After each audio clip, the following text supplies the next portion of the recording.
Boa noite, aqui é Antônio Gabriel, aluno de informática do IFBA Campo Jacobina, e hoje iremos falar sobre a Igreja Presbiteriana, essa que mantém grande influência no cenário global.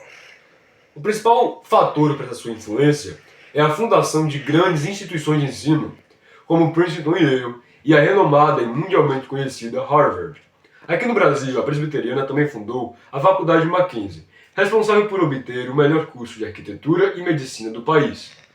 Irei passar agora para o nosso repórter João Max, que está na sede da Igreja Presbiteriana de Jacobina e vai nos mostrar um pouco da arquitetura e beleza dessa igreja. Bom dia, boa tarde e boa noite. Hoje estamos aqui em um ponto histórico da cidade de Jacobina, Bahia, a Igreja Presbiteriana. Um ponto histórico, cultural e religioso muito importante para essa cidade que é Jacobina.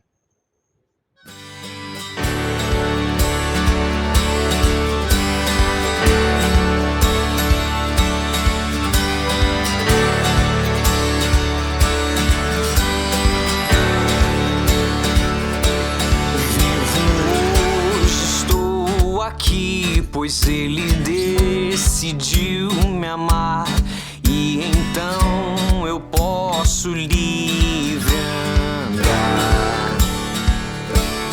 O seu sangue sobre mim me comprou.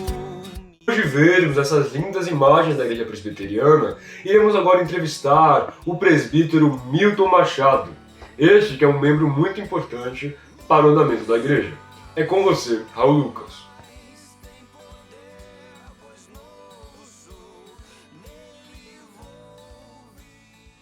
Olá pessoal, sou Raul Lucas, estudante do IFBA Campo Jacobina, e hoje estou aqui com um convidado muito especial, o presbítero Milton Machado.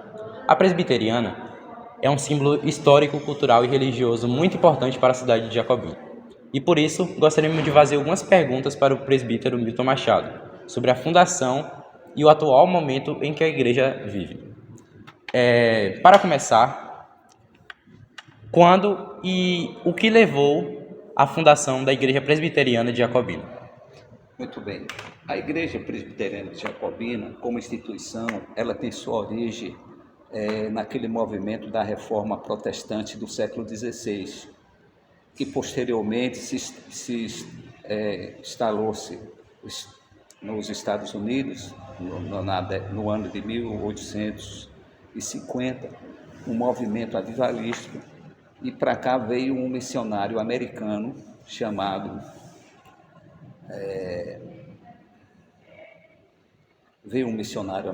para cá, que trouxe o evangelho para o Brasil e foi se estendendo pelo país todo até chegar em Jacobina. E quais foram as pessoas mais importantes nesse processo de fundação? As pessoas que eu diria mais importantes nesse processo de fundação e organização da Igreja Presbiteriana em Jacobina, primeiramente se destaca o missionário John McCall, um americano que esteve aqui e de passagem pregou o Evangelho, mas sem um trabalho assim definitivo, organizado. Depois o pastor Otacílio Alcântara, que era pastor em Miguel Comum, ele deu assistência aqui a Jacobina e com o tempo deixou um trabalho iniciado em Jacobina, antes de 1960. Em 1964 veio o pastor Edmundo, que tomou posse aqui do trabalho presbiteriano. Ainda não tínhamos uma igreja organizada, mas já tinha algum trabalho organizado que a gente chama de congregação. E aí ele organizou, no centenário da Igreja Presbiteriana do Brasil, organizou esta congregação, né, aqui em Jacobina, que foi o reverendo Edmundo Isidoro dos Santos, cujo nome está no Centro Cultural de Jacobina, que também foi um professor que muito se destacou aqui em Jacobina, como professor, como secretário de Educação, e ele esteve aqui na região, nessa cidade, por volta de uns 30 anos, foi pastor aqui e fez um trabalho exuberante e excelente, que até hoje nós temos, tudo que nós temos hoje aqui ainda é oriundo desse trabalho do reverendo Edmundo. Agora falando sobre a arquitetura da igreja, A arquitetura da igreja presbiteriana tem algum significado histórico? Olha, veja bem, o templo definitivo hoje, até chegar nesse templo definitivo, a gente passou por alguns processos. Inicialmente, a igreja se reunia num salão alugado ali na Avenida Orlando Oliveira Pires, no primeiro andar, uma sala pequena. Depois passou aqui para o outro lado, onde funciona hoje a Yamaha, comprou um terreno ali, fez um salão, já um salão um pouquinho maior. Posteriormente, construiu-se um templo ali naquela esquina, onde hoje é a Yamaha. Depois, a igreja vendeu aquela propriedade, comprou um terreno hoje ali no condomínio Motinha e construiu aquele templo que hoje, para nós, é uma espécie assim, de uma catedral presbiteriana aqui da região, para nós, né? Onde tem uma capacidade de abrigar a média de 600 pessoas sentadas. A fundação da igreja presbiteriana, ela alterou de algum modo o desenvolvimento do bairro ou da cidade em si? Claro, a igreja presbiteriana ela tem uma filosofia de vida muito interessante. E a filosofia é aquela mesma filosofia da reforma protestante do século XVI. Ao lado de cada igreja, uma escola. E a igreja sempre primou pela questão da educação no país. Se você verificar, você vai ver que a igreja protestante no mundo inteiro, as igrejas históricas sempre primaram pela educação. As melhores faculdades e universidades do mundo ainda foram fundadas por protestantes. Princeton, Harvard, Mackenzie aqui no Brasil, todas foram fundadas por protestantes. Então, tem uma ligação muito estreita entre evangelização e educação. Geralmente o pastor presbiteriano tem essa inclinação também para a educação. E quais foram as principais transformações observadas desde a fundação até os dias de hoje? Olha, nós vamos ver na questão social. Se você for fazer uma pesquisa na Igreja Presbiteriana do Brasil, em Jacobina, certamente você não vai encontrar analfabeto ou um ou outro assim isolado que veio depois, porque a igreja prima que a pessoa aprenda a ler para que ela por si só possa ler a Bíblia e ter seu senso crítico da Bíblia, não é? Então, a igreja também, ela incentiva muito o progresso do conhecimento das pessoas. Só para você ter uma ideia, a igreja presbiteriana, o primeiro doutor, estou dizendo pessoa com a formação de doutorado em educação, foi da igreja presbiteriana, que foi o presbítero Carlos Alberto. O primeiro mestre em Jacobina foi da igreja presbiteriana, que foi o reverendo Edmundo Isidoro dos Santos. Ele tem mestrado em educação, feito na Universidade de Quebec, na França. Ele fez esse curso.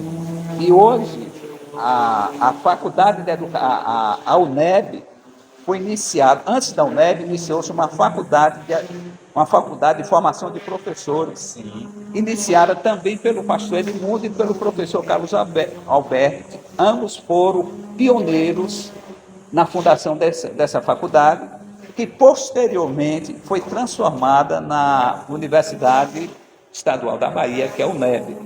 Inclusive, eles têm lá uma condecoração de professor fundador da UNEB aqui em Jacobina, esses dois personagens. Agora, mudando um pouco, algum objeto ou símbolo que tem algum significado especial na igreja? Olha, nós temos nossos símbolos de fé. A igreja presbiteriana é uma das raras igrejas no mundo que tem uma constituição. Nessa constituição preceitua os direitos e deveres de membros, de pastores, etc. Tem uma confissão de fé. A igreja não inventa a doutrina, não inventa o que ensina. Nós temos uma confissão de fé. E os pastores, simplesmente, eles ensinam essa profissão de fé. baseado, a doutrina, o ensino da igreja toda é baseado nessa confissão de fé que a gente chama de Westminster, que foi aprovado na Inglaterra em 1600 e alguma coisa, e que está até hoje para nós. Então, uma tradição, não é? Quer dizer, uma tradição também fundamentada e totalmente atrelado com os princípios bíblicos. E como você vê a relação da igreja presbiteriana com jovens, idosos e famílias da região? A igreja presbiteriana é um sistema chamado sistema presbiteriano. E nesse sistema presbiteriano, as igrejas locais, ela tem as suas sociedades internas. O CP, que é a União de Criança Presbiteriana, o MP, que é a União de Mocidade Presbiteriana, o PH, que é a União de Presbiteriana de Homens, SAF, que é a Sociedade Auxiliadora Feminina. E essas sociedades internas, elas têm esta finalidade de agregar e ajudar as pessoas a se desenvolverem de modo espiritual e também no conhecimento intelectual.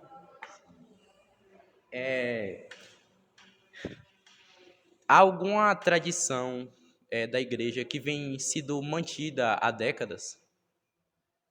Olha, nós temos, em termos de tradição, nós temos o nosso símbolo de fé, que é uma sarça. Aquela figura lá que quando Moisés sobe ao monte para receber as 10 tábuas, Deus aparece a Moisés em forma de uma sarça ardente que pegava fogo, mas não se consumia. E aquilo se tornou e é a nossa tradição, o nosso símbolo de fé. A igreja presbiteriana tem essa tradição. Isso no mundo inteiro. Onde você vai, é a mesma coisa, né? Excelente. E como o senhor vê o papel do pastor no mundo atual? Olha, falar de pastor no mundo atual é um assunto de muita controvérsia, né? Seria melhor se a pergunta fosse melhor direcionada do pastor presbiteriano, porque nós temos pastores e pastores. Eu não quero entrar no mérito das outras igrejas, não é? Mas eu quero falar do pastor presbiteriano. Não é? Não é? Inclusive tem um livro interessante com esse título, Pastor Aprovado, de Richard Baxter. E ele diz que o pastor precisa ser um homem bastante piedoso, mas também um homem de bastante cultura. Porque ele não é apenas o pastor da igreja, ele deve ser o pastor da cidade, assim como foi o pastor Edmundo aqui na cidade. Onde tinha comemoração, ele era chamado para participar das solenidades. Inclusive, algumas solenidades dessa, inauguração do Banco do Brasil, inauguração daquele sistema de neonatal no Hospital Antônio Teixeira, ele foi convidado para falar na hora da inauguração dessas importantes serviços e obras. Então, o pastor presbiteriano, ele tem que ser uma pessoa altamente piedosa e também uma pessoa que tem uma boa cultura, porque, na verdade, a igreja hoje está cheia de jovens e jovens que estudam, jovens que fazem faculdade. No passado, não era tanto assim. A maioria das pessoas, no máximo, tinha ensino médio. Mas hoje você vê, jovens, na minha igreja, na minha congregação, eu tenho jovens lá, tem uns 10 jovens com nível superior. Tem um médico, tem um engenheiro, tem professor. Então, se o pastor não for uma pessoa que esteja à altura cultural também dessas pessoas, ele vai ficar sem, como é que a gente diria assim, sem importância, Sim, né? com certeza. Então, os jovens também não vão querer ouvir qualquer coisa, né? Exatamente. Então, essa é a revolução hoje, né? Mas esse sempre foi o perfil do pastor presbiteriano em todas as épocas. Só para você ter uma ideia. O pastor presbiteriano, para ser ordenado pastor, ele tem que, primeiramente, demonstrar vocação através de um concílio. Depois ele vai para um seminário, fica 5 anos fazendo o curso de bacharel em teologia. Depois ele é licenciado 1 ou 2 anos licenciado, que é espécie assim de um estágio, e ele se submete a um exame de um concílio, onde ele demonstra conhecimento teológico, uma boa capacidade de oratória e também uma boa cultura geral. Se não fosse, ele não é ordenado. Não. Muitíssimo obrigado. É isso, muitíssimo obrigado ao presbítero Milton Machado por ter aceito esse convite, né? E é muito importante que essa história seja repassada para as pessoas, né? Pois a igreja presbiteriana, ela tem essa influência e essa importância para a população e deve ser reconhecida cada vez mais. Muitíssimo obrigado pela compreensão de todos. Bom, após essa entrevista, nós conseguimos ter uma maior clareza sobre a fundação da Igreja Presbiteriana de Jacobina. A presbiteriana que impacta a vida dos cristãos, cidadãos e da cidade de Jacobina como um todo. Essa igreja é um símbolo de espiritualidade e um símbolo histórico do município de Jacobina. Na nossa entrevista, nós buscamos atingir a sua trajetória, da sua origem até agora, assim como também os objetivos do atual presente para, por exemplo, buscar essa união dos jovens com a igreja presbiteriana. Nós queríamos agradecer a você que nos ouviu até agora e até uma próxima.